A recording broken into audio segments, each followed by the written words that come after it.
এই ফাজলিমি করবি না, মানে একদম ফাজলিমি করা যাবে না। ফকির মামার কাছে নিতেছি, আরে ফাজলিমি যাবে না, একদম না।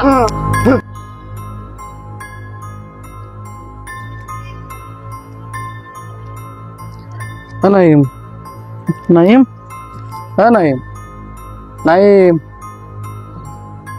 কি অবস্থা তোর? কয়টা ডাক দিলাম, আইসা ফোন দিছে, ফোন ধরস না, কি হয়েছে বুঝলাম না। কি হয়েছে? চেয়ার আছে নষ্ট হয়ে গেছে, ব্যাপারটা কি এরকম হয়েছে কেন? মুখ টুক শুকায় কি হয়েছে? বিড়ি সিগারেটও তো খাস না কোনো সময়, এই অবস্থা তো ভাবির সাথে ভালো সময় যাচ্ছে না রে, বুঝতেছি না। তোর আব্বা আম্মা মানে আগে থেকে তো জানতে পছন্দ করতো না, ইদানিং তোর ভাবির সাথে কালকে রাতে তোর ভাবির প্রচুর মারধর করছি। আমি তো এরকম ছিলাম না, হঠাৎ করে তো ভাবির এখন আমি দেখতেই পারি না। আমিও তো দেখতেছি তোর যে চেয়ারের যে অবস্থা। বন্ধু, আমার মনে হয় কি তোর কেউ নষ্ট করছে, হয়তো বা কালো জাদু খাদু এরকম কিছু হয়তো বা। আমারও এই একই চিন্তা ভাবনা আমারও মাথায় ঢুকছে যে আমার তোর চেহারা তো এরকম হওয়ার কথা না, আর কাকির সাথে এরকম দুর্ব্যবহার, তারপরে ভাবির সাথে। আমার কাছে ভালো একটা কবিরাজের সন্ধান আছে, তো ওনার কাছে গেলে তুই 2-4 দিন তোর ভালো হয়ে যাবে।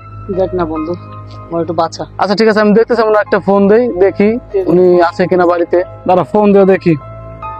ফোন দে। হ্যালো, আসসালামু আলাইকুম। হ্যাঁ, কবিরাজ বাবা আছে? তার কাছে একটু দেন তো। হ্যাঁ বাবা, একটা রোগী আছে, সে তো খুব সমস্যা আছে, এখন কি নিয়ে আসবো আপনার কাছে?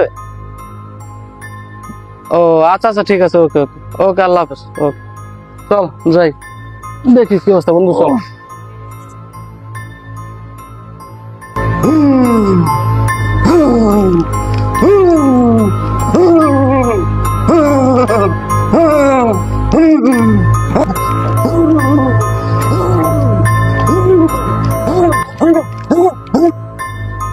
সাথী, তুমি সাথী কোথায়? সাথী, তোমার কি বিয়ে হয়ে গেছে? সাথী, আমার কি বিয়ে করবো না? ও সাথী, সাথী, ও সাথী, জি কই তুমি? সাথী, এই ফাজলিমি করবি না, মানে একদম ফাজলিমি করা যাবে না। ফকির মামার কাছে নিতেছি, একদম না। ওখানেই দাঁড়া, বাবা ধ্যানে আছে। বাবা, 2জন লোক আসছে। বাবা, সব আমি জানি।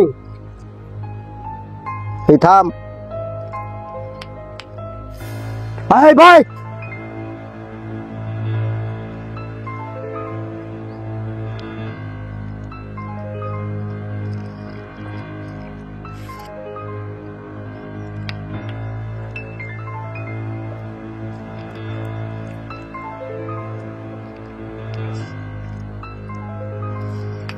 যা, তুই ভালো হয়ে গেছিস, যা ওখানে যা। ভাই বাবা, আপনার ফোন আসছে, দে।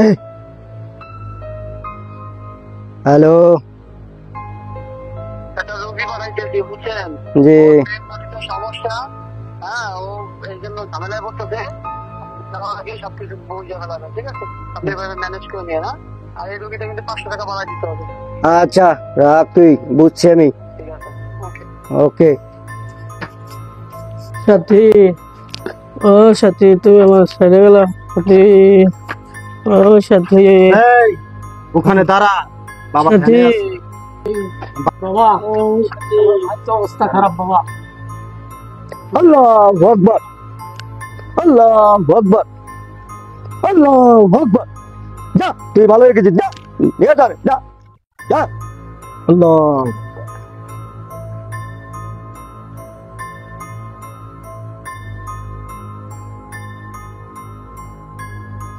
চল। ভয় করতেছে আমার। আরে সমস্যা নেই, বাবা খুব ভালো লোক। বাবা, নিয়ে আসছি রোগী, ওই ফোনে বললাম। আর এখানে বসে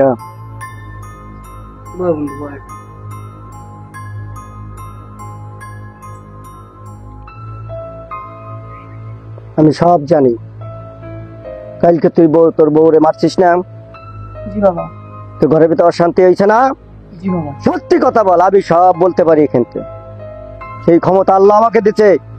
তোর ঘরের ভিতরে সমস্যা চলতেছে অনেক, জি বাবা। তুই শান্তিতে 2টা ভাত খাইতে পারতেছিস না। জি বাবা। আমি সব বইলে দিতে পারি। বাবা, বাবা আপনি আমার রক্ষা করেন বাবা। ইয়া আল্লাহ, মাওলা, তুই ভালো হয়ে যাবি, তোর সব সমস্যা মিটে যাবে। এই তাবিজ সারে বাইন্দা দে বাবা।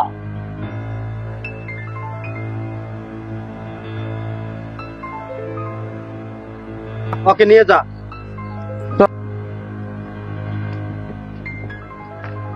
এই নিয়ে পড়াই দিবি।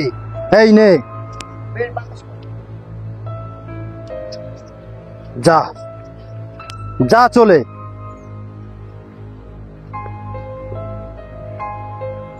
মনীষ, তাবিজটা দেওয়ার পর কেমন হালকা হালকা লাগতেছে। হ্যাঁ, যে কাজ করবে তাবিজ বললাম না বাবা, খুব না আসলে আমার অনেক ভালো লাগতেছে তাবিজটা নিয়ে।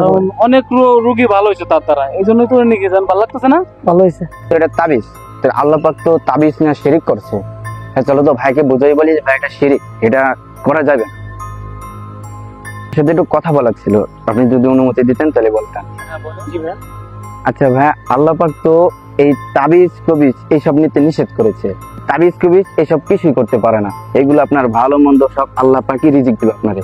এই তাবিজ আপনাকে ভালো মন্দ কিছু করতে পারবে না, এটা শিরিক, এটা নেবেন না। কোরআনের উপর বিশ্বাস রাখবেন, 5 ওয়াক্ত নামাজ পড়বেন, ইনশাআল্লাহ আপনার সব ঠিক হয়ে যাবে। তুই তো ঠিকই বলছিস রে মনীষ, আসলে তাবিজটা নেওয়া ঠিক না। বন্ধু, এগুলো শিরকি, কারণ আল্লাহ ছাড়া কেউ নাই, একমাত্র আল্লাহ বাঁচাইতে পারে। আল্লাহ ধন্যবাদ, আপনাদের চোখ খুলে দিয়েছেন। তাবিজ হলো সম্পূর্ণ শিরক। তাবিজের কোনো নিজস্ব শক্তি নেই, তাবিজ কিছুই করতে পারে না।